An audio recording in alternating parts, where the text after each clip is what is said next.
Hi, welcome to the Andrew Buckle book review of Von Hoffman's Invasion, Tom Tully and Eric Bradbury.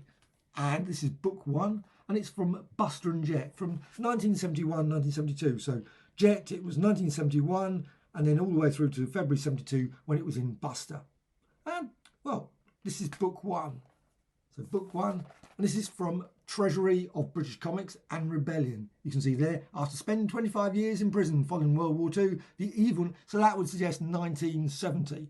Though there is a reference to the World Cup, or as it calls it in here, Global Cup, that makes no sense then, because that would be 1966, but a minor issue. 128 pages, it's in black and white all the way through. The stories are generally 3 pages, so you've got a 3-page story all the time. I don't know if that's all the way through, but it seems to be generally 3 pages. There's not many other than the mad inventor that's the guy on here, basically all the way through. And there's also 2 kids. That's it, really. There's a few references like General McTaggart that gets a little bit of a mention and then sort of disappears from the storyline, which is a pity. But there's also some other interesting characters that I thought, oh, you know what, they could have developed those characters a bit more, but they didn't. But it's the kids they got. And the reason for the kids is because they know the way to defeat this guy, this mad inventor. But it's great the way it starts. Let's just go back right to the front. Now, the one thing that's not in here is an introduction. I always think that's a pity. I love an introduction book. I wish they'd included. They did instead include a bit of advert for Black Max at the back. But that's it. It would have been nice to have had sort of like some details about it. But still, there's Von Hoffman's. The artwork is superb. Eric Bradbury, just absolute first rate. Starts 6 panels in, basically his plans are ruined straight away. I mean, you can see he's a completely mad inventor because he's got this centipede. Sounds like an interesting idea, but unfortunately, yeah, it works okay. But unfortunately, if you're attacked from above and you get bombarded, it isn't so good. Centipede going along, you're quite a big target. And I think that, you know, after a while, I think the British Army would, or the Air Force would work out to stop you. But still, stop them, he says there. And obviously he sees his centipede go up in flames. My beautiful centipede, it never stood a chance. Well, yes, we're going to help you try and build another one. Don't worry, never mind Dr. Von Hoffman. Yeah. However, he's put inside for 25 years and then he calls, I will have my revenge, down with Britain, and all that sort of stuff. And he sits in, he's got in his inventor's lair. You've always got to have those, of course, and all the chemicals. I will create the real thing, because he's thinking about the centipede. So that's quite nice. They've got the centipede bit, but he's going to use, because what he does, he's got an enlarging. Hasn't got an enlarging ray. I was going to say enlarging ray. It's a gas. Not so accurate, I would have thought. However, this enlarging, this is the biggest problem with the thing. One, he's completely mad. Well, he is mad anyway. But he just, now overboard with you, only a few seconds will elapse before the gas, and he sort of puts it right next to his boat. I mean, sorry, is that a good idea? I know he can actually control the creatures as well. So he can, when he sort of uses his enlarged thing for a little while. However, that doesn't always work. There's a bit of problems occasionally, because of course the animal instinct takes over, and that's used quite a lot in this. But at the same time, because suddenly the eel, he hasn't even tested it. It looks like he's done hardly any testing. Doesn't know any reasons or problems that are going to happen. But it suddenly generates a massive, and it knocks him out of the boat, probably killing him off in the first page or 2 of the story. And that's the end of the book. Finish. There's no more story. No, that isn't the case. He does survive, but it's just like you think, really? A genius? Yes, that's very genius. But he has that problem all the way through. He's got like birds. He enlarges birds, and he, of course, flies off. But it's a problem. The bird, they just don't stay enlarged forever. Obviously, the gas, whatever it is, they return to normal size, which is fine. You're suddenly about 5 miles up. Yeah, you're holding on to a bird that's not very big. That's not going to be good for you, unless you can enlarge another bird very quickly, or just enlarge that bird again. Doesn't do that anyway. He always seems to, as soon as he's finished with an animal, that's it. He never goes, oh, you know what? Doesn't say, maybe he can't enlarge them again. Maybe that would be too stressful for the animal. Who knows? Maybe it's too stressful for the animal anyway. I would have thought being enlarged, it can't be good for you. Still, because the British forces, everyone, they just don't realise anything's happening. Because everyone says, you're mad, to all the people, initially, of course. All the various police, everyone's convinced there's nothing, there's various things wrecked, but that's all they've got to go on. That's crazy. I've seen no sign of it. No way does that actually happen. But then, of course, things happen, and then they believe it, but of course, other people don't. Why would you? I mean, suddenly thinking someone turned around to me and says there's a massive wasp in the, fills the entire town. You think, yeah, of course. But then he turns a frog. He's got a frog there. But again, this is again the problem with the story, shouldn't pull a few things in this, but there are things you think, well, he's spraying this gas. There's lots of other animals there. Why don't they increase in size? Why doesn't the gas work on him?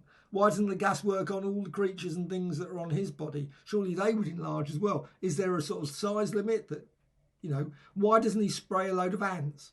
Now, if you were going to do real serious damage, go and spray a load of ants or a complete hive of wasps. No, I'm just going to spray one wasp. Maybe you can't control them, but think never been a problem for Ant-Man. So you got that. But I love the character. They've got some characters because he sprays a dog at one point in the story, and there's these two characters. I don't know what. Yeah, but still, what's their names? I can't see. I can see Joey there, but I can't. Oh, Barry, Joey and Barry. Should remember those. And it's great because they follow him all the way through the book. There's a few other minor characters that sort of you've got these mad sort of like generals. No, not mad, but a general who's really, really, top notch because. He then goes completely, he has to chase after various things. It gets a bit... But then he suddenly disappears from storyline. And that's the trouble, I suppose, with these weekly ones. And maybe he vanishes because there is suddenly a jump in the book. I don't know. Because you got here Jet to Buster. And sometimes what happens when that happens, it doesn't give any details where that split happens. But quite often, you can notice it because there is a suddenly, and I won't be able to find it now, but suddenly the story repeats itself. Suddenly you get a sort of recap. But it doesn't say it's a recap. It just sort of turns around and says, this is a starts today. This gripping adventure of a man who seeks revenge. And it's got... But the fact is it doesn't mention that he was in the original, these other comics. You'd think they would have put that. Because, kids would go off and... Well, maybe they didn't back then. I must admit, once the comic had gone, it was very hard to go and find old copies of Jet or something, I suspect.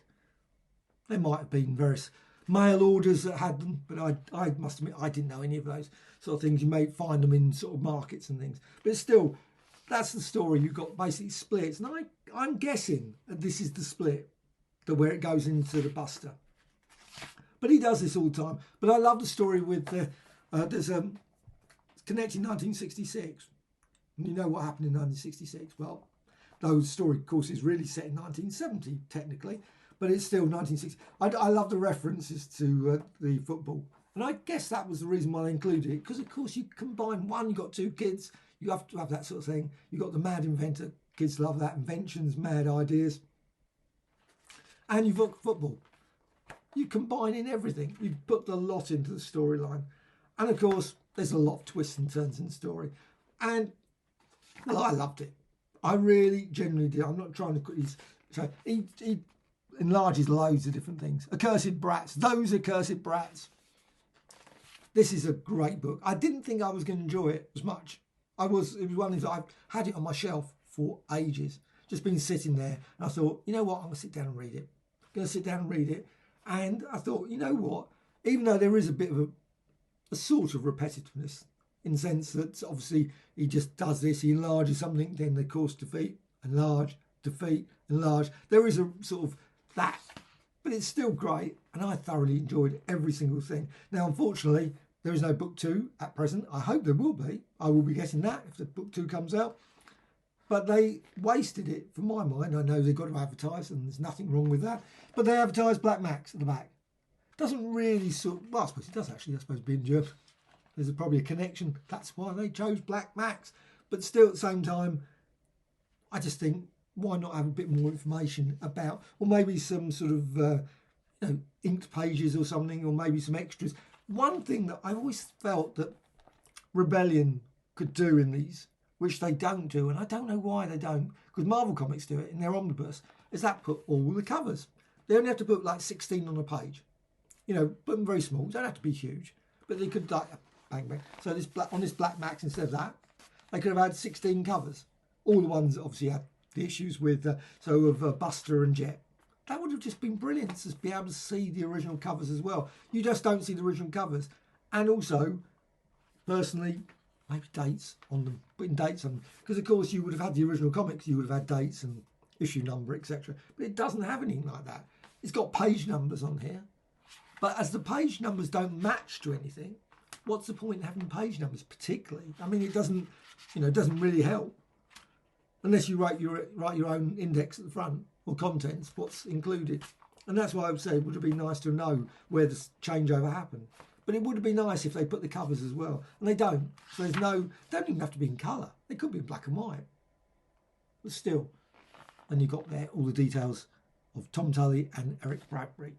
I think it's just great. And it's got a list of other ones done as well. And I think that most of those...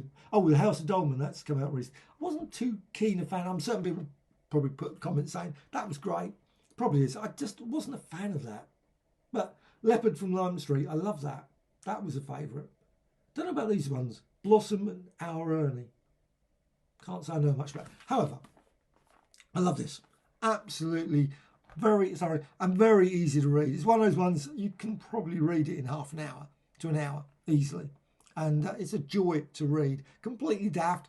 And you, like I say, can pick holes in it no end. And I certainly did. But it's still, I found it a fun read. And I wonder how it ends. I don't know. I have no idea how this book ends. And maybe he ends up shrinking or something. That'd be a twist, wouldn't it? Sort of suddenly the gas sort of has an effect on him and he shrinks to disappear or something like that. I don't know. I'm just thinking. Or he grows massively and then suddenly finds... or he just ends up in prison for another 25 years, which would be a bit of a problem for him. He comes out in, 1995, and with even more mad ideas. So, totally recommended. Von Hoffman's Invasion, Book 1.